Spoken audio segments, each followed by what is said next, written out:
हम इन तीनों गुणों से के द्वारा यहां पर एक दूसरे से कहते हैं, तीनों गुणों के द्वारा जो कुछ भी हो रहा है ये मुझसे ही जान। रजगुण ब्रह्मा से उत्पत्ति, सतगुण विष्णु जी से सतिथि और तमगुण शंकर जी से संहार, ये जो कुछ भी हो रहा है ये मेरे से ही जान। काल भगवान कह रहा है कि जो भी ये क्रिया तीनों कर रहे हैं ये मैं ही उसका मुख्य कारण हूं। कारण क्या है कि इस काल भगवान को श्राप लगा है, साप लगा है।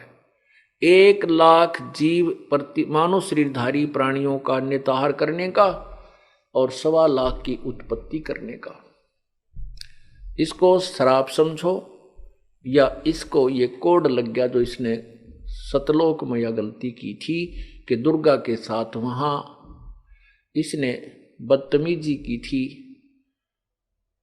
दुर्व्यवहार करने का की चेष्टा की, इसी दुष्कर्म करने का प्रयत्न किया था। जिस ऐसे कर्म वहां करने वाले को ये रोग लग जाता है। तो ये कहता है कि इसने फिर अपने खाने के लिए 3 पुत्र उत्पन्न किए दुर्गा के संयोग में, पति पत्नी व्यवहार से। तो उसमें एक को रजोगुण प्रभावित कर दिया, रजोगुण से युक्त कर दिया। काल भगवान ने एक ब्रह्मांड के अपने एक ब्रह्मांड के सर्वोच्च स्थल पर, सर्वोच्च शिखर में एक ऐसा स्थान बना रखा है जिसको ये काशी नाम धरते हैं। काशी, काशी माने जो कभी नष्ट नहीं होती, उस नगरी को काशी कहते हैं। तो ब्रह्मलोक के ऊपरले हिस्से में इसने 3 स्थान बना रखे, एक रजोगुण युक्त प्रभावित, दूसरा सतोगुण प्रभावित और तीसरा तमोगुण प्रभावित। दुर्गा और ये काल ब्रह्म, जिसमें ये रजोगुण प्रभावित क्षेत्र में होते हैं, उसमें इन दोनों का के वहां रहने से और विलास करने से जो पुत्र उत्पन्न होता है वो ऑटोमेटिकली सबतः रजोगुण से युक्त हो जाता है। उसके अंदर ऐसे गुण भर अपने आप हो जाते हैं।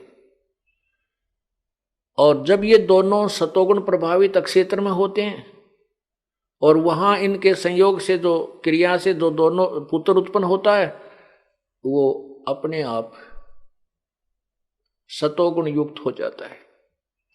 और तीसरे स्थान पर ये तमोगुण प्रभावित क्षेत्र पर जाते हैं और वहां इनसे जो पुत्र उत्पन्न होता है उसको वो तमोगुण युक्त हो जाता है, उसमें तमोगुण ज्यादा हो जाता है शब्द। तो फिर इन तीनों को ये बेहोश कर देते हैं, कोमा में रखते हैं। जब तक ये जवान नहीं होते, युवा होने पर इनको अलग अलग स्थान पर सचेत कर देते हैं और फिर इनकी ये दुर्गा जो है अपनी सबद शक्ति से 3 लड़कियां और उत्पन्न करती है, अर्थात स्वयं ही ये 3 रूप और धारण करती है और इन तीनों के साथ विवाह कर देती है।